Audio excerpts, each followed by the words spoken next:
Hello and welcome back.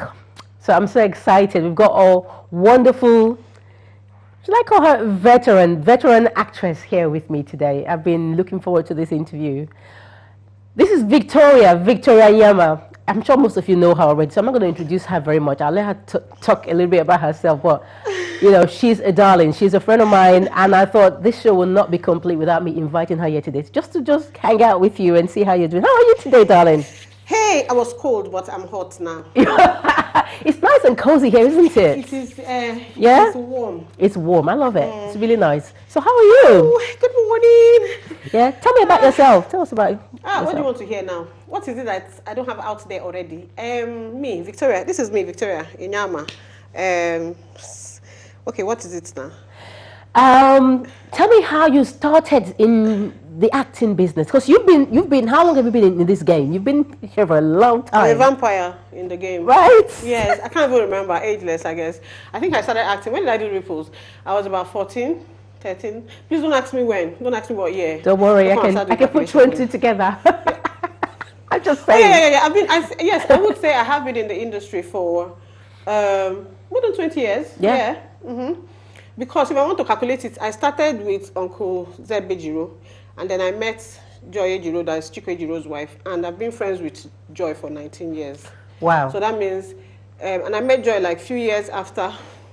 So yes, I've been there because I started a long time. From a soap, and then when the movie industry started, you know, I joined and we started and we built up until family took me out. And yes, and then now, not that I'm really coming back into acting, because I have another passion right now, and my struggles and challenges pushed me to psychology, and basically it's how to cope, how to see things, basically psychology is life. That's right. And you need to know about yourself, and you know, that took me to that search that I'm enjoying, and I'm for now and in future I want to start using everything I'm learning to help educate and inform people of how to cope with things, and how to enjoy life, basically. Because the problem with us, a lot of ethnic minorities, is that we use religion, and I always say, you know, there's a difference between religion and common sense, and there's a difference between your perspective and what it is and how you decide to deal with it. And at the end of the day, it's about how you decide to deal with it that really matters. I mean, you could decide, because my mom was a grumpy old woman, I'm going to end up being a grumpy old woman. Or you could decide that, you know what, my mom is a grumpy old woman, but regardless, I will be a happy, jolly fellow, you know. And it's all about your attitude. And the thing that most of us don't understand is that your attitude determines your altitude. It does. It does. Because you wake up in the morning grumpy. Trust me, I don't know how it is, but the whole day. But again, you could also wake up happy and things don't just fall into place. Well, how you see it and how you decide to just deal with it, you know, helps. I always say, and I read it, one of my lecturers, I think, talked about it, that a snake bite doesn't kill you. It is the venom that kills. So when the venom gets into the system and begins to travel all around and begins to poison the organs, that's how your attitude is, especially the negative ones. So when that traumatic thing happens in your life, and you decide to allow it to stay fester in, and it begins to travel. And that's why they say, to a large extent, because I've had cancer and I've dealt with it and I've come out of it, cancer is a hormonal thing, and it feeds on a lot of negative energy. Stress, not just negative stress, even if you work too hard, like the late Steve Jobs, that I guess it was all about, you know, this invention, how do I do this, how do I do that? And his life was all about inventions and wanting to make other people's lives easier. You know, so that stress of it all. And then when you compare him to other people that just love to enjoy life, they don't have too much, and even the ones that have too much, they're content. Someone I really, really admire is this Virgin Richard Branson. Richard Branson. That guy loves to enjoy his life. And it's so unassuming. When you see him, you will think he's just like the regular... I have met him many, many years ago in Nigeria when we had Virgin Atlantic, and he was actually tagging traveling bags. I just saw that blondie mustache. I said, who is this? So you see, that's the difference. You know, taking things easy, taking life easy, and finding ways of coping with them, and you know, that's it. So that's what I'm about now. So it's not really about acting, but I do act if I enjoy. Well, if you get a good script, then you would. Yeah. Right. Do we really have? There's really nothing like a good script. It's your interpretation of it. That's what I was just going to say. If it's something that you feel that you can relate to, or something that you feel can convey a message. If it's something that you feel you will be allowed to interpret in the best way you deem fit. Yeah. Because if I'm going to be working with a lovely person who just says, Victoria, let's give life a script. Every script is like but when you put life into it, that's what makes it different. If Charlie Chaplin, for instance, you sit down and you watch his movies, Mr. Bean, it's a script. It was scripted. But the way he goes about it, you're like, you just find out you're sitting there watching, and you're enjoying it. So it's basically about if I'm going to be allowed to interpret the thing and to work with every other artist, because they are artists and they are artists. There are people that want to act because they want to be on TV, they want to be popular, they want to be famous. And there are people that want to act because they have a passion. It's a passion for it. And they want to roll on the mud. They don't need to wear makeup. They don't need to look nice. They just want to interpret that script. And you would feel it with them, you know. So if I find people like that are ready to work, and obviously if I have the time, because 3 kids, final year, it's very interesting. And if I find the time, yes, I would still act. So talking about actors, then who are the actors that you actually would admire, or that you like to work with? Both Nollywood and Hollywood, or even Bollywood. You know what? Acting, I can't really. I mean, there are people that I really admire, but I can't think of one now because it's not what I'm not so passionate about it anymore.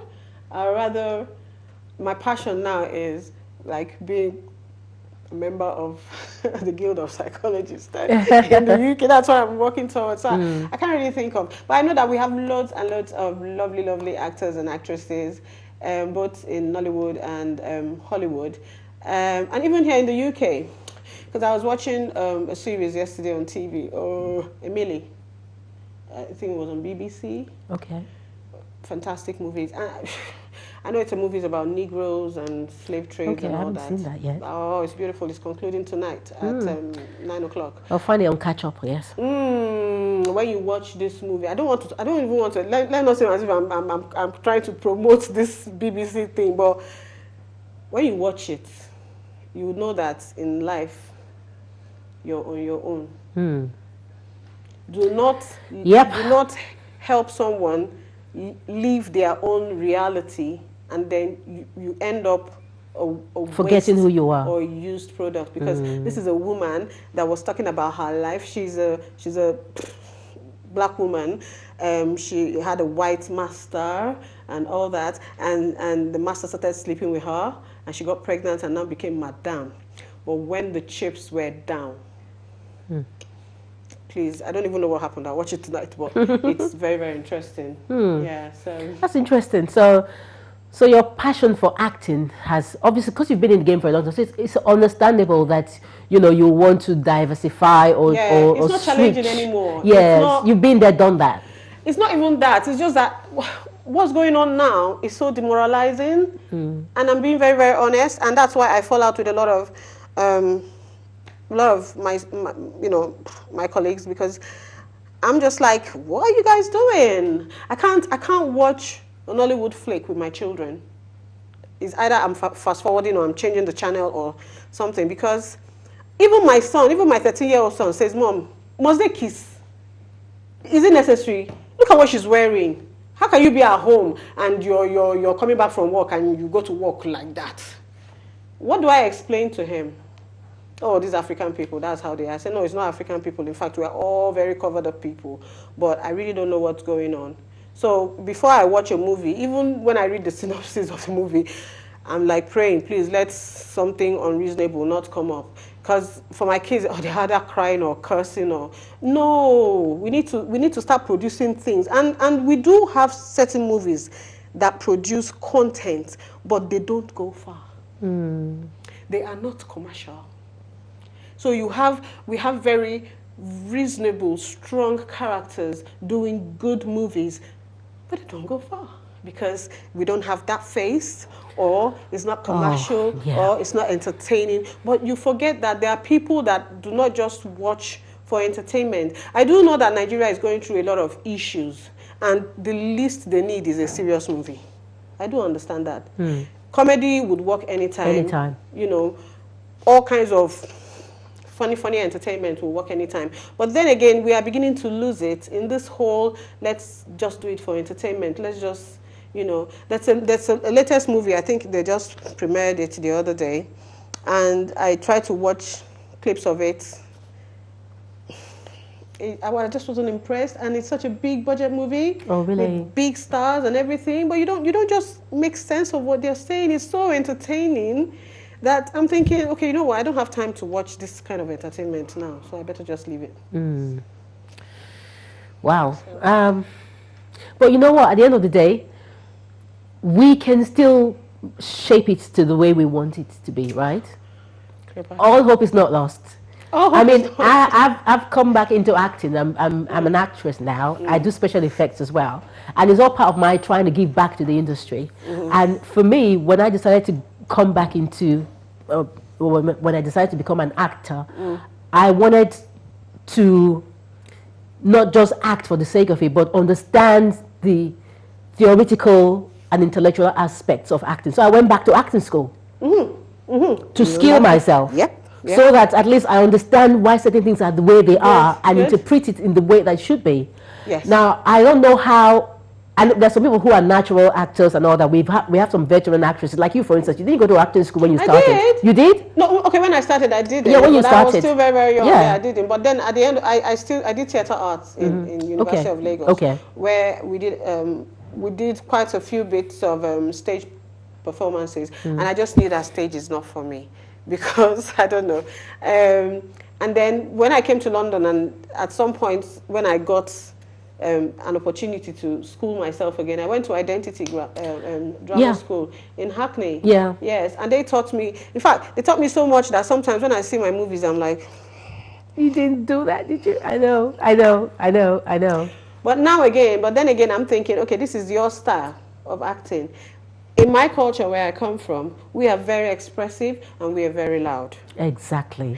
In this culture, so we need to understand those two different things. Now, in this culture, I have noticed that when there's an emergency, everybody is staying still. Prim and proper. Oh my God, call the ambulance. You know what? Like, calm down. In my culture, when there's an emergency, the whole house is coming down. Absolutely. You know, how else will I tell you that there's an emergency if I don't scream? Shout and scream? Exactly. So I'm learning the difference. And even with my kids, when they're up to something and I say, "Mommy, stop shouting, I can hear you." I'm thinking, God, shame. So it's a different culture, different society. Which one works for you? That is it. If the thing, like you rightly said, when you wanted to go into acting, you went to learn the skill. It's not just about I'm a good actress, so you know I can produce and act. But what are you doing? How are you interpreting your lines? How do you understand the line? You're giving life to somebody's life, even if it's fiction. Whatever is in that script has happened or is going to happen to somebody. So how would you react? And how is the universal way of reacting? So those are things that you need to learn. We need to learn our pronunciations. We need to learn elocution. We need to learn how to express ourselves properly, how to carry ourselves well, and how to portray yourself. I got so upset with certain things going on, and I gave an interview in Punch, and I said, you know what, I'm sorry, but don't call me an actress. No, because so many things are just like, you're an actress, like you're an actress. That's all. You know, so please call me something else. That yes, I love acting, and I could be, but that actress thing it just doesn't work with me anymore because I work so hard to make myself different and to make more sense. For every time I meet you, I want to impart something positive into whoever. It could be in a train, it could be in a bus, whatever. I want you to think of me and think of something else than entertainment. You know, and even if it has to be entertainment, let it be educational, informative, and very, you know, entertainment with enlightening content. and challenging Yeah, as well. so that you're able to represent yourself, your culture, your society properly. That's right. You know, and then give back to the society or whatever. But you know, just work on yourself and do the right thing. That's all. So you're now studying to become a psychologist And counseling. and counseling. So what made you go via that route? Like you said, I know you said something about your challenges or what you went through. Yeah. Is that the main factor? Yeah, that was the main factor. Did you care to share some of those things you went I through? do share it all the time because what I don't want is I don't want people to think I woke up and just created this life that I want to, you know, forget. I can't forget anyway. But I want people to use my experiences, you know, to learn and to improve themselves and know that you'll be fine. I was in a very abusive marriage for a long time, give and take. If the marriage was about 12 years, I think for 10 years it was just horrible. And it took me a long time, about a year or two, to come out of it. But then when I came out of it, I'm like, why would somebody treat somebody else this way? I want to know the rationale. Why? And I started studying, and thank God for this society that gave me the opportunity to study. There's no way I would have afforded 9.5 3 years. Are you joking? and so I decided, you know, I want to learn this thing. Why? How? And is there a way to cope with somebody like that or to cope with myself? But first of all, I learned I had to work on myself. And that's what I tell anyone going through a tough time, that, you know, when you're sick and you go to a doctor for prescription, he doesn't give you the prescription and say, okay, give this to your child, give this to your mother-in-law, give this to your uncle. No, the drug is for you. So first of all, when you've been through the kind of thing I have been through, you come out and you first look at yourself and say, okay, what happened? What was I doing or what was I not doing? And then when you've analyzed all that, then you begin to now work on yourself. And don't allow whatever negative experiences to live with you. But the only way to do that is to try and learn how to support other people. I'm just one of those people that being helpful to other people just makes me happy. That's good. Yeah? If I'm going through a terrible time, if I'm so angry about something, I could just go on Instagram and just start texting or saying hello to anonymous people, some of my fans. I could just send you a text like, oh my God, you look so beautiful, or happy birthday or something. And by the time I get certain replies, even if I don't get replies, I just feel good that they're like, oh, Victoria, I'm actually sending this text. Oh my God, you've made my day and stuff like that. I mean, I'm good. I'm good. And that is giving out the negative energy, throwing it away and taking in good. Because bad things will always happen.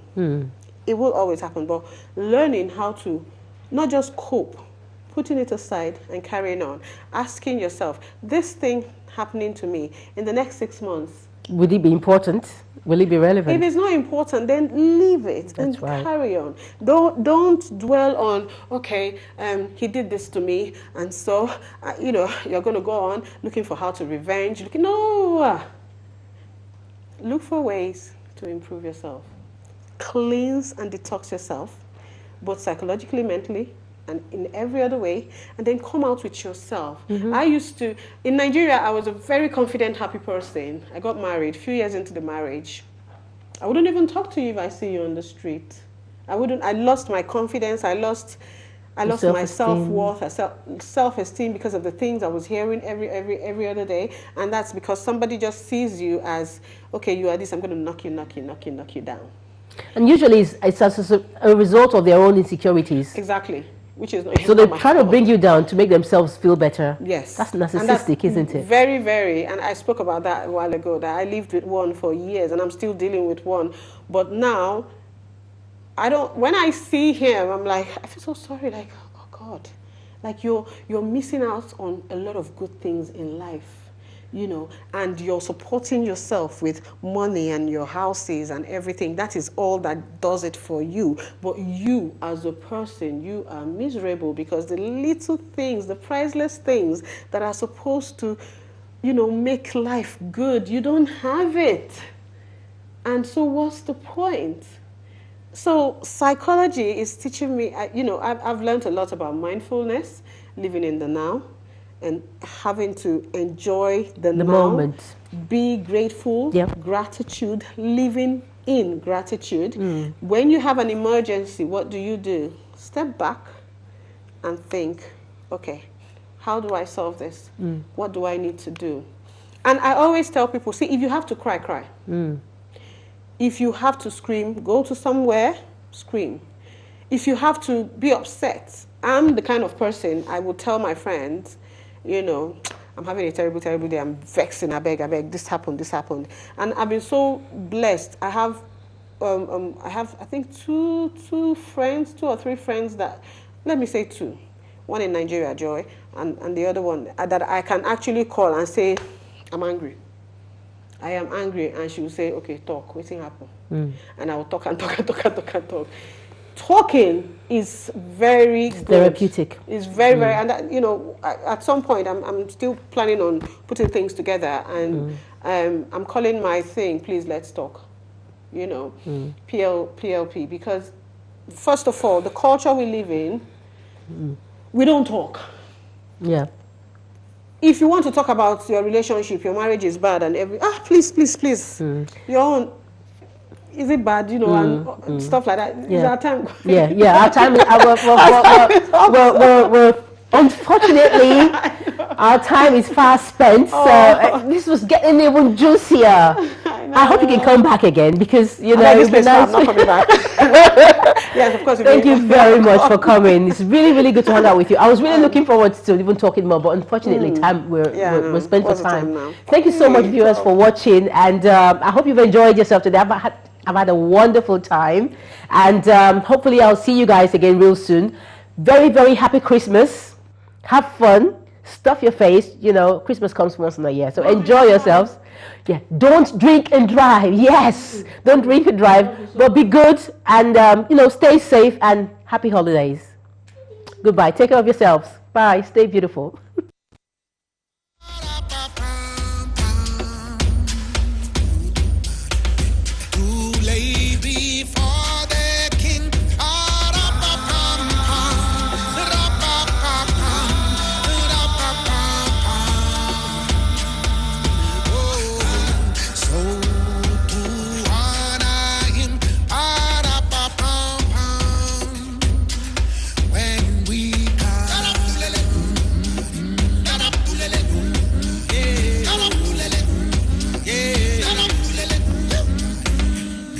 Little baby.